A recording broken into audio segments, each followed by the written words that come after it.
A paz do Senhor Jesus Cristo. Este é um sábado onde nós estamos no nosso culto presencial e nessa inversão, fazendo primeiro a pregação, devido à dificuldade do horário. O texto que vamos ler está na carta de Tiago, no capítulo 5, no versículo 16, e vamos ler apenas a última face do versículo. Depois do ponto e vírgula nessa versão, diz assim, ó: a oração feita por um justo pode muito em seus efeitos. A oração feita por um justo pode muito em seus efeitos. A oração que vamos fazer agora é em relação à palavra de Deus. Acabamos de orar fazendo a abertura. Oramos agora pedindo toda a graça necessária para ministrar a palavra de Deus. Nessa parte do versículo diz: a oração feita por um justo pode muito em seus efeitos, com o título: os efeitos da oração feita por um justo, ou tema: os efeitos da oração feita por um justo. Senhor nosso Deus, agora esta oração que fazemos diz respeito à ministração da Tua palavra, diz respeito ao texto sagrado e aos textos que serão lidos aqui neste final de tarde, na reunião que fazemos aqui. Pedimos que o Senhor nos dê a graça necessária para ministrar esta palavra e a graça necessária para aqueles que ouvem a Tua palavra, porque sabemos que como o pão é para o corpo, assim a palavra é para o espírito, porque está escrito que nem só de pão viverá o homem, mas de toda a palavra que sai da boca do Senhor. Fale conosco neste culto, Senhor, na ministração desta palavra, em nome do Senhor Jesus Cristo. Amém. Glória a Deus. Pode se sentar. A oração feita por um justo pode muito em seus efeitos. Os efeitos da oração feita por um justo. Bom, a primeira coisa que a gente precisa identificar em nosso texto, em nosso tema, é quem é o justo, tá? Quem é esse justo? De que justo o apóstolo está falando? Quem é este homem? Que homem é este?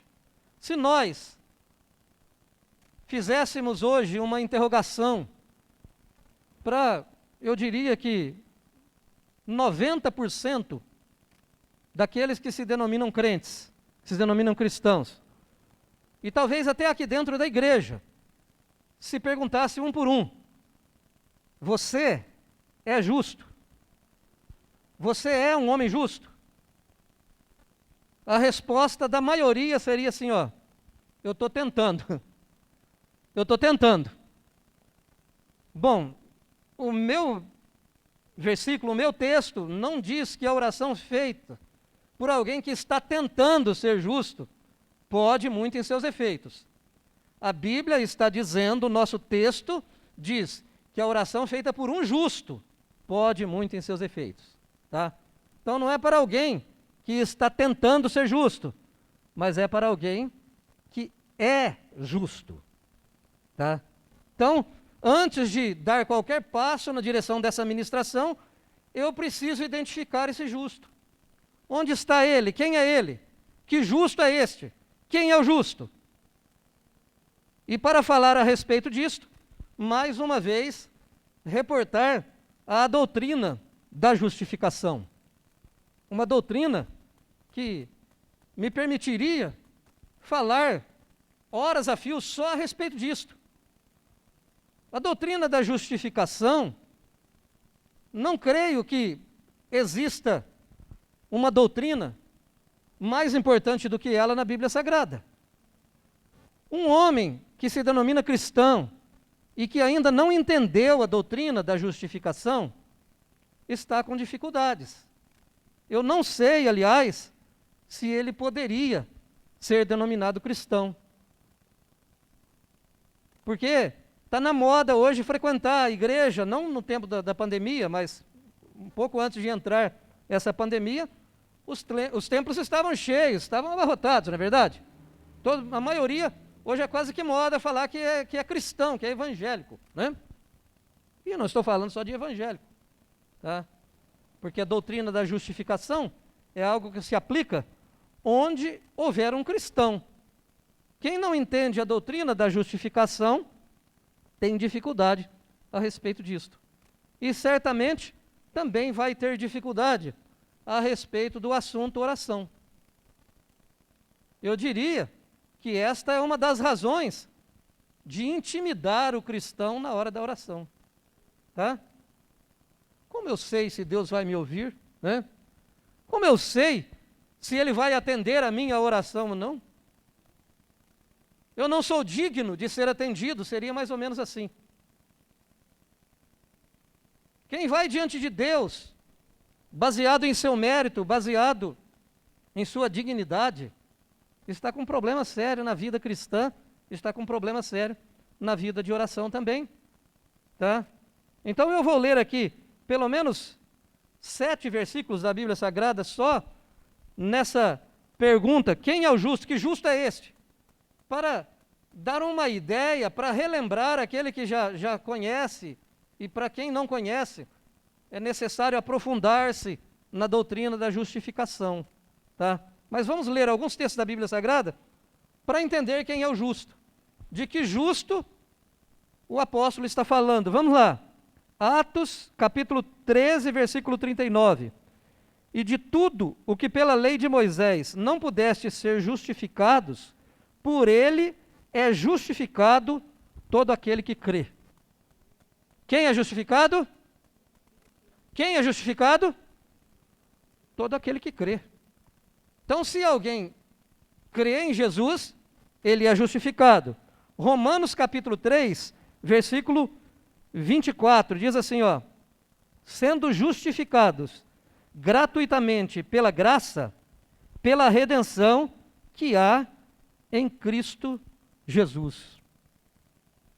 Eu estou apenas lendo alguns textos, muito longe de trazer aqui todos os textos da Bíblia Sagrada, só do Novo Testamento, que apresentam essa robusta doutrina da justificação.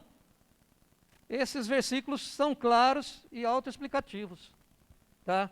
Então, todo aquele que crê em Jesus é justificado. E justificado gratuitamente pela graça, pela redenção que há em Jesus Cristo. Isto é ser justificado. Romanos 3, 26, tem um tema, tem uma pregação específica só dentro deste versículo aqui, que está no canal. Justificar o injusto de forma justa. Só Deus é capaz de fazê-lo. Se alguém quiser, se não ouviu ainda, está lá. Versículo 26. Para demonstração da sua justiça nesse tempo presente, para que ele seja justo e justificador daquele que tem fé em Jesus Cristo.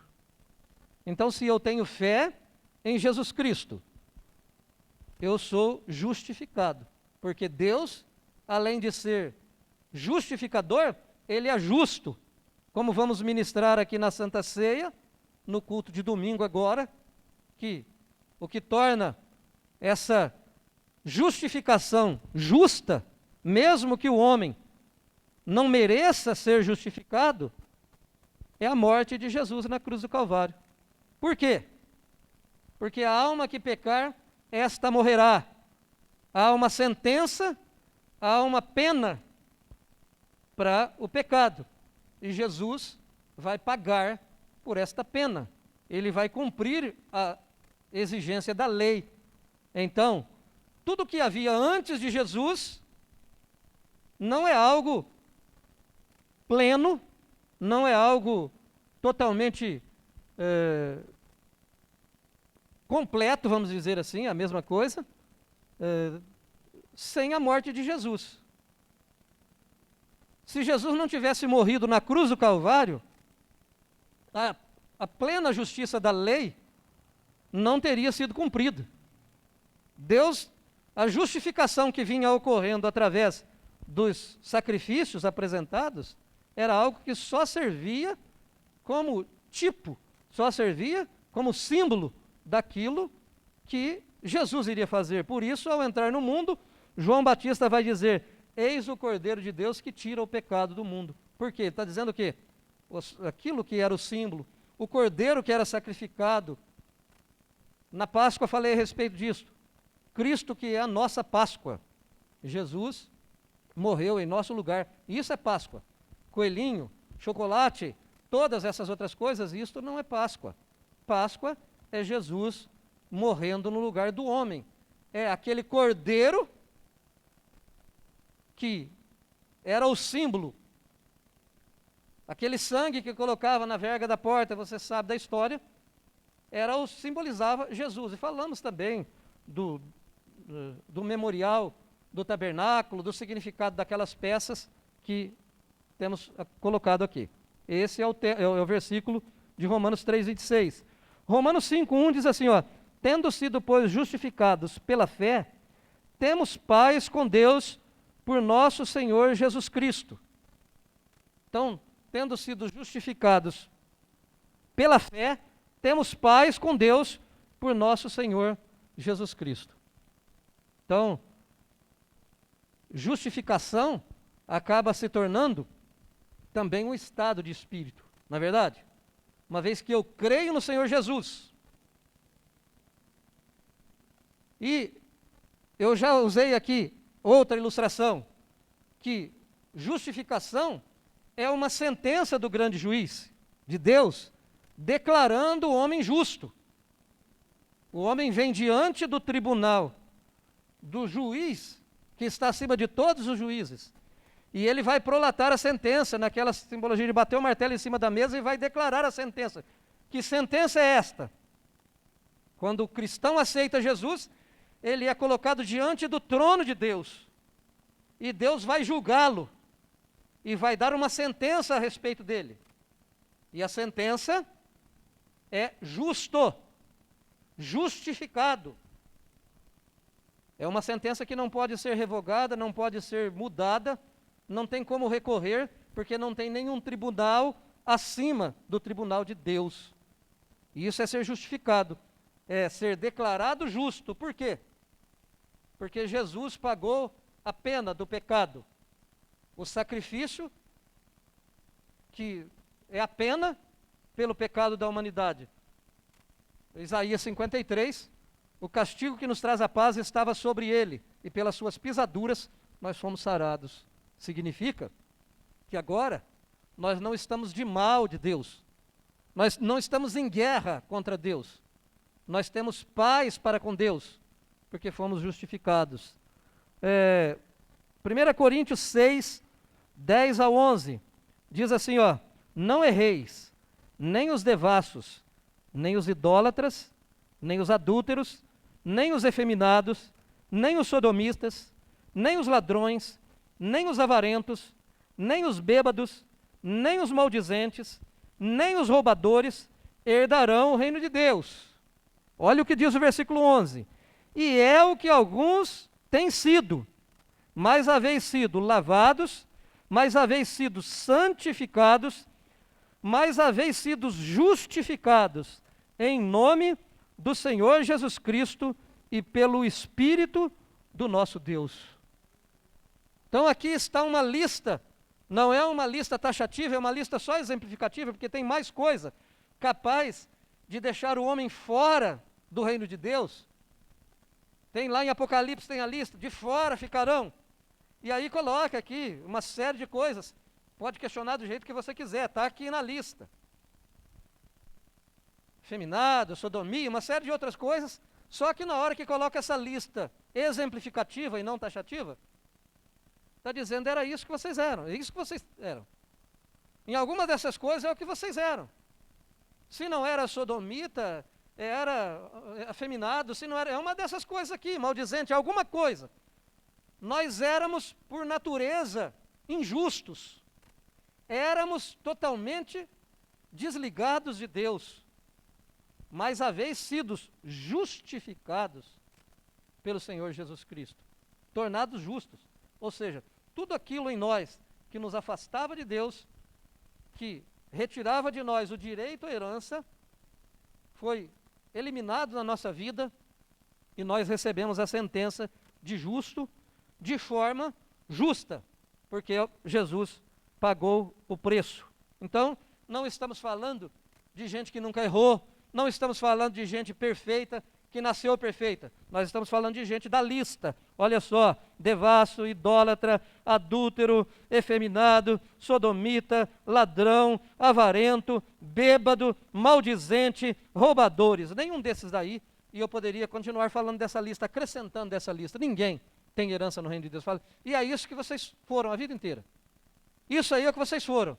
Só que vocês foram justificados no Senhor Jesus Cristo, em nome do Senhor Jesus Cristo e pelo Espírito do nosso Deus. Tá? Gálatas 2,16 diz assim, ó, sabendo que o homem não é justificado pelas obras da lei, mas pela fé em Jesus Cristo. Temos também crido em Jesus Cristo para sermos justificados pela fé em Cristo, e não pelas obras da lei, porquanto pelas obras da lei nenhuma carne será justificada. Então não é pelo que você fez ou deixou de fazer, não é por aquilo que você alcançou ou deixou de alcançar. Na verdade, é por aquilo que Ele fez, é por aquilo que Deus fez, é por aquilo que Jesus fez, é por aquilo que o Espírito Santo fez em nós. Tá? Então, pelas obras da lei, ninguém será justificado, mas somos justificados por Jesus Cristo, crido para sermos justificados pela fé em Cristo, não pelas obras da lei. E por último, o 7º texto que eu separei, 7 numa simbologia de totalidade, tem muitos outros textos para falar aqui, o tempo é curto, já gastei 15 minutos da ministração, quase metade do tempo só para ler esses textos aqui. Gálatas 2,16 diz, Tito 3,7, aliás, Gálatas eu já li. Tito 3,7 diz assim, ó, para que, sendo justificados pela sua graça, sejamos feitos herdeiros, segundo a esperança da vida eterna. Então, todos os textos, e eu colocaria mais 7, eu colocaria aqui o resto da noite só lendo os textos da Bíblia Sagrada, só da Nova Aliança. Eu não usei nenhum texto da Velha Aliança, tem texto lá, citei Isaías 53, tem outros textos lá na Velha Aliança também, mas tudo da Velha Aliança aponta, é um tipo de Jesus Cristo. Todos aquilo que tem no tabernáculo, todos os símbolos lá na Velha Aliança apontam para Jesus Cristo. Jesus é o centro da Bíblia Sagrada. Tá? Então, justificado.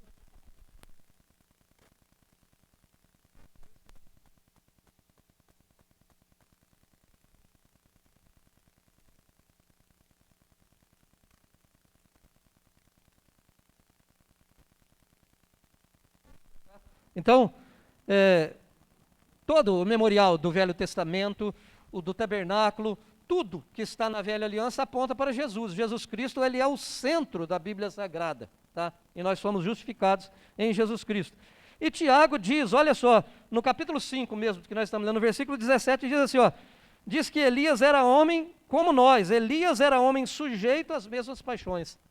Então, ele vai falar, agora estou voltando lá para Tiago, no texto que nós estamos examinando, ele vai falar de alguém que era homem semelhante. Então, quem é o justo? O justo não é alguém dotado de alguma coisa, de algum poder diferente de outras pessoas. O justo é aquele que acredita em Deus. Jesus ainda não tinha vindo, mas ele acreditava em Deus, ele acreditava no sacrifício, ele acreditava no Criador. Então somos justificados. Quem é o justo? Quem é o justo? De uma vez por todas, para resolver o problema aqui nesse primeiro tópico. Só existem 2 tipos de homens na terra. Só o justo e o ímpio. Se eu não sou justo, eu sou ímpio. Está entendendo? Então quem é o justo? O justo é aquele que não é ímpio. Eu não sou ímpio. Estou dizendo que não sou pecador? Estou dizendo que você não é um pecador? Não, a Bíblia não está dizendo isso. Aliás, no próprio texto, o apóstolo vai dizer que Elias era um homem igual a nós, sujeito às mesmas paixões. Teve depressão, vontade de morrer, pediu para Deus: eu quero morrer, me mata porque eu não sou melhor do que os meus pais. Deus falou: se nem morrer você não vai. Você vai subir de uma forma aí que vai ficar algo extraordinário. Mas era um homem comum, um homem com defeitos. Então, justo não é alguém que não erra. Justo não é alguém que não tem defeitos. Justo é aquele que não é ímpio, é aquele que é cristão verdadeiro, é aquele que se entregou ao Senhor Jesus. Então, a oração feita por alguém assim, a oração feita por alguém que foi justificado pelo Senhor Jesus. Quando não cremos que Deus é o nosso Pai, quando não cremos que somos justificados, quando não cremos que estamos em paz com Deus, que estamos em condições de orar, nossas orações têm pouco efeito. Nem vontade de orar a gente não tem, porque a gente acha que Deus não está ouvindo, é mais ou menos assim. Agora, uma segunda coisa que nós vamos ver aqui, é que o poder, ele está no efeito e não na oração. O versículo diz assim, nosso texto diz assim, a oração feita por um justo pode muito em seus efeitos. Então não confunda oração poderosa. O nosso tempo é um tempo que fez uma mudança na escala de valores. E ao invés de colocar o valor no devido lugar, coloca o valor na oração. Está cheio de gente sendo exaltado, está cheio de gente assumindo uma posição que nem existe, na verdade, porque só existe dois tipos de pessoas, é só o ímpio e o justo. E se eu sou justo, não sou maior do que você, você não é maior do que eu, somos iguais. Nós nos nivelamos por baixo. O melhor nível que nós temos é quando nós estamos de joelhos diante do Senhor. Na presença de Deus, não tem gente grande ou gente pequena. Na presença de Deus, existe justo ou ímpio. Tá? Então, mas a oração poderosa do pastor, não existe uma oração poderosa do pastor. Existe um justo e um ímpio. E o efeito não está na oração. O texto está dizendo que a oração feita por um justo pode muito em seus efeitos. Me perdoe ficar arrumando aqui, eu não sabia que essa máscara ia ficar caindo desse jeito. E aí vai ficar, não tem jeito, eu tenho que ficar fazendo isso. Falar para alguém, não tem jeito. Ou eu deixo ela cair aqui para baixo do nariz e vai ficar filmando assim, desse jeito, e fica assim. Ou então você fica aí, pastor, para ela. Olha lá, já está vendo? Já descobriu o nariz. Não sei se é o nariz que é grande demais, ou se é a máscara que perdeu o elástico aqui. Então, olha só. O efeito é a resposta para a oração. É por isso que eu digo, tenho acostumado dizer, que eu sou um colecionador de testemunhos. Tá? Não é o poder da tua oração, não é a força da tua oração, porque o efeito, quem provoca o efeito? Porque a oração tem dois elementos. Tem o elemento humano, que é o elemento que faz a petição, certo? Esse é o homem. Tudo bem, eu faço a minha petição. E aí só tem uma qualificação para essa petição. Ou eu sou justo, ou eu sou ímpio. Se eu sou ímpio, Deus não vai ouvir. Mas se eu sou justo, a minha Bíblia Sagrada diz que Ele vai ouvir. O apóstolo está dizendo, a oração feita por um justo. Pode muito, pode pouquinho. Não, pode ser que eu faça uma oração, alguma coisa, um pouquinho não pode, muito. Olha só, fala de um poder, mas o poder que não está na oração, o poder que está no efeito. E quem é que provoca o efeito? Quem faz o efeito? Sou eu que faço o efeito? Sou eu? Não, o efeito é Deus. Então, uma coisa disse Deus, duas vezes eu ouvi que o poder pertence a Deus. Então quem é o justo? O justo sou eu. O justo não é aquele que está tentando ser justo. A última pregação que fiz aí, falsos cristos. Eu não consigo abandonar esse tipo de erro aqui. Pode ser que está servindo o Cristo errado, porque o Cristo certo, ele entra na vida de uma pessoa e muda a vida da pessoa. Quer ouvir a pregação? Está lá, foi a última que fiz. Falsos cristos, tá? Que nós estamos servindo um Cristo verdadeiro. O poder de mudar a vida não é nosso. Eu não mudei a minha vida depois que aceitei Jesus. Não, ele entrou na minha vida e mudou a minha vida. A mesma coisa diz respeito à oração. O problema é quando nós fazemos oração e ficamos achando que nós que fizemos a oração também somos os responsáveis por fazer acontecer, não é? Nós fizemos a oração, e a oração está feita, e agora tem que acontecer. Não. A oração feita por um justo pode muito em seus efeitos. Ou seja, na resposta que o nosso Deus dá, muita coisa boa acontece.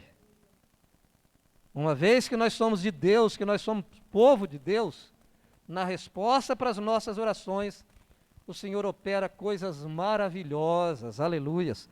Louvado seja o nome do Senhor. O meu tempo está curto e eu não quero estender muito essa ministração. Eu vou para a última parte desta ministração, que é a parte que fala sobre os efeitos da oração do justo. Tá? Quais são esses efeitos? Que tipos de efeito uma oração feita por um cristão de verdade é capaz de fazer? Que tipos de efeito? Bom, aqui nesse texto tem alguns que são destacados, mas nós sabemos que muitos outros efeitos podem existir nesta oração. O primeiro efeito que está destacado nesse texto, que está no seu contexto, vai do versículo 14 ao 15, do capítulo 5 de Tiago. Diz assim, está alguém entre vós doente? Chame os presbíteros da igreja e orem sobre ele, ungindo com azeite em nome do Senhor. A oração da fé salvará o doente e o Senhor o levantará. Então, que efeito a oração de um cristão pode trazer sobre a vida de alguém? Diga assim, a minha oração. Diga, a minha oração, quando respondida por Deus, produz cura para o corpo físico. Glória a Deus. Você acredita nisso? Você ainda acredita em cura? Você acredita que Deus está ouvindo as suas orações? Mas o fulano está doente, o ciclano está entubado. Não interessa, não sou eu que faço o milagre, eu faço oração. E a minha oração é atendida. E quando Deus atende a oração, uma das coisas que Ele faz é curar os enfermos. Aleluias. Quem já foi curado aqui pelo Senhor? Levanta a mão. Todo mundo aqui já foi curado por Jesus. Só teve 2 aí que não levantou a mão, porque não prestou atenção, ou porque não foi curado, porque não está acreditando mais. Mas a nossa oração, quando atendida, quem pede para Jesus curar quando está doente aí? Levanta a mão, deixa eu ver. Você ora? E Deus ouve a tua oração? Como você sabe disso, pastor? Só no final do ano passado, eu tive 2 diagnósticos, foi no final do ano passado mesmo, né? Setembro, de morte. Câncer de próstata e Covid no meio do tratamento. Foi o tratamento. Não foi o tratamento, foi a resposta da oração. De que oração? A oração que eu fiz, a oração que você fez, a oração que a igreja fez. Se estou pregando hoje, é porque estou falando de um Deus que responde orações. A menina que toca teclado lá em cima, quantos anos você tem, menina? 21. Quantos anos você tinha quando foi diagnosticada com leucemia? Quanto? 6. Leucemia não tem cura. E uma prova disso é que na membresia da nossa igreja mesmo, uma menina de 7 anos foi embora. Então por que que você está aqui? Porque Jesus curou você, louvado seja o Senhor. Se o tratamento fosse suficiente, todo mundo que fizesse tratamento era curado. Mas Deus ouviu as orações que foram feitas, e uma das orações que subiu a teu respeito, pode ter certeza que foi a minha oração. A sua mãe, seu pai, igreja, as pessoas orando, e você está aqui hoje tocando teclado. Por quê? Porque os efeitos, a resposta para uma oração, cura uma pessoa que está enferma, cura. Cura. Falar do Fábio, eu ficaria aqui falando, Jesus cura. Tem um monte de gente aqui que não era para estar aqui mais se Jesus não curasse. Jesus cura. E o apóstolo está dizendo isto. Não seja um ímpio. Continue acreditando. Continue orando. Você não é ímpio, você é justo. Deus vai responder a tua oração. Vai curar. Não é porque alguém morre que significa que Deus não cura. Morrer vai morrer mesmo. Sabemos que o ser humano, a eternidade é depois. Mas enquanto estivermos vivos, continuemos crendo, já foi meia hora aqui, continuemos crendo que Jesus Cristo responde a nossa oração, que Deus responde a oração feita em nome de Jesus, e que dos resultados, uma das eficácias da nossa oração, um dos efeitos da nossa oração, é a cura física, sim. Eu creio em cura física, eu sou cura física, Jesus curou meu corpo físico, estou aqui hoje ministrando, não poderia estar ministrando se Jesus não tivesse me curado, mas o Covid, no meio do tratamento, eu estava com a minha imunidade zero, estava lá embaixo. Ah não, mas não podia me alimentar bem, eu tinha uma dieta, tinha coisa que eu não podia comer. Então, gente, eu não tenho como explicar, eu creio. Eu não sei quais foram, eu sei que teve gente orando e eu estava orando também e falando com Deus. E Deus ouviu a minha oração e ouviu a tua oração. Jesus cura. Ele está dizendo, está alguém doente? Pede oração, pede para o presbítero. Faz unge com azeite. Faz oração. Oração da fé. A oração da fé levantará o doente. Ah, mas o camarada, mas vai levantar em nome de Jesus. Depois que levantar, não adianta. Depois que levanta, fica meio que mudo, sentado aí na cadeira. Não esquece que estava morto praticamente. Mas você está vivo hoje, dá glórias ao nome de Jesus. Nós estamos vivos.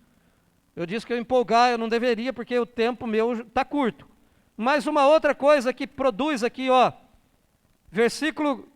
finalzinho do versículo 15. Perdão, cura para a alma. Se houver cometido pecados, ser-lhe-ão perdoados.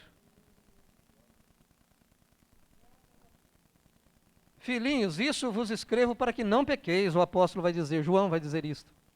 Se alguém pecar, temos um advogado junto do Pai. Ele é fiel e justo para perdoar os nossos pecados e nos purificar de toda injustiça. Por quê? Porque você não é ímpio, você é justo. Não existe pecado capaz de barrar a vida de um cristão. Ah, ele pecou contra o Espírito Santo, então não é cristão. O cristão não vai pecar contra o Espírito Santo. Acho que eu pequei contra o Espírito Santo. O cristão vai morar no céu. Jesus diz, ninguém arrebata da minha mão. E quem peca contra o Espírito Santo é quem não aceita Jesus, é quem não é cristão. Mas se você é cristão, uma das coisas que a oração resolve. Você pode confessar? Pode. Deve confessar com alguém? Não é para confessar para o padre ou para o pastor, não. Ele está falando de uma cura da alma, sabe aquele sentimento, eu pequei, acho que não tem mais jeito para mim, não tem mais saída para mim, não tem jeito, Jesus está dizendo. O Senhor perdoará, se ele tiver cometido pecados, ser-lhe-ão perdoados. Essa é a eficácia da oração de um justo. O que mais? Ela produz também operação miraculosa, versículo 17. Elias era homem sujeito às mesmas paixões que nós, orando pediu que não chovesse, e por 3 anos e 6 meses não choveu sobre a terra. Então não é só cura para o corpo físico, não é só perdão para curar a nossa alma, para nos curar espiritualmente diante do Senhor. tem também operações fora do normal, fora da naturalidade, coisas sobrenaturais. Aqui ele está citando um caso do tempo de 3 anos e 6 meses, que ficou sem chover pela oração do profeta. Um homem comum, sujeito às mesmas paixões, mas ele fala com Deus e acontece algo miraculoso, alguma coisa sobrenatural, alguma coisa miraculosa. Eu já experimentei esse tipo de coisa. O presbítero Lourenço falou aqui recentemente, do tempo, não é isso? E dali a pouco, repreendeu em nome do Senhor Jesus, não foi isso? E parou na hora em nome do Senhor Jesus. Quem já experimentou isso aí, um sobrenatural, algo miraculoso assim na sua vida? Eu já andei com o carro, o Lourenço parou, graças a Deus, parou de contar esse testemunho. Por que graças a Deus? Porque está com dinheiro para abastecer.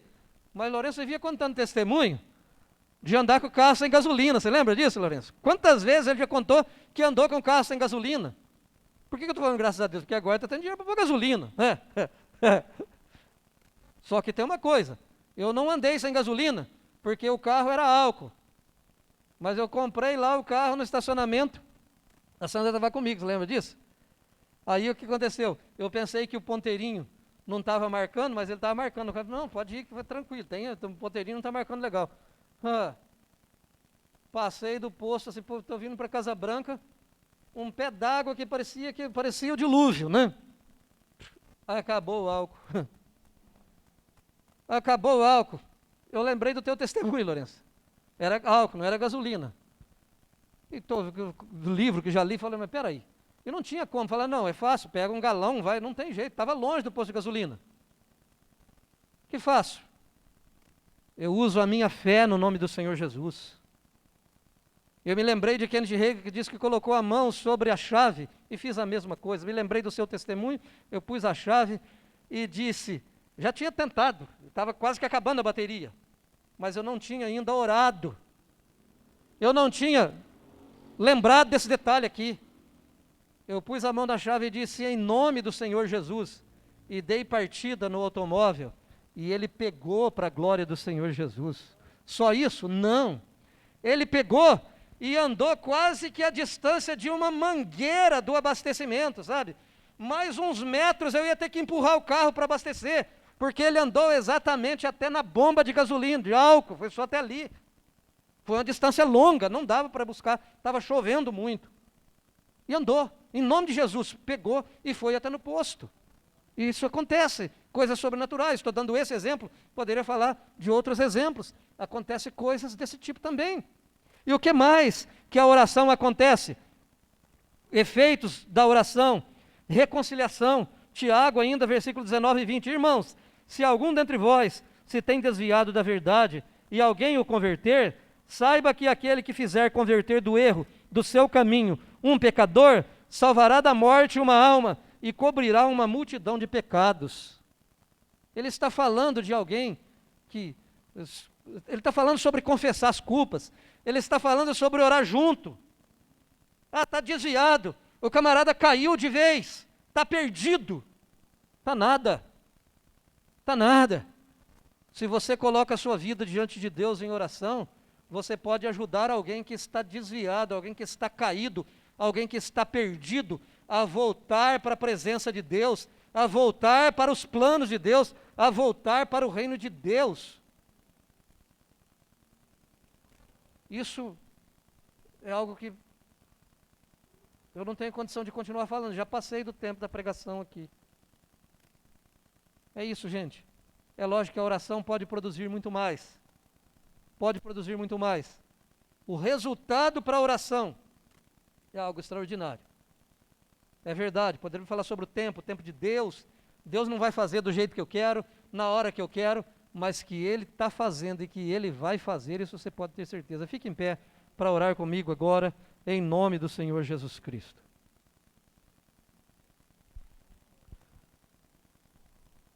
Senhor nosso Deus, em nome de Jesus, nós apresentamos diante do Senhor a nossa gratidão.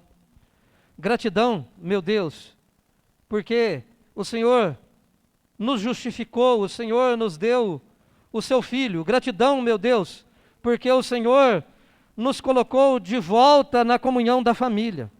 Gratidão ao Senhor Jesus, porque entregou a vida por nós. Gratidão ao Espírito Santo do Senhor, que nos faz entender todas as verdades da Tua palavra. Gratidão pela Bíblia e gratidão, Senhor, porque desde o dia que o Senhor nos abriu os olhos, desde o dia que nos voltamos para o Senhor, os céus estão abertos para nós e somos também, por que não dizer todos, colecionadores de testemunhos. O Senhor responde orações, o Senhor faz milagres que não dá para citar aqui, o tempo é curto. Nós agradecemos, Senhor, pelos milagres que o Senhor faz, pelos milagres que o Senhor já fez, em nome do Senhor Jesus, em nome de Jesus. Amém e amém.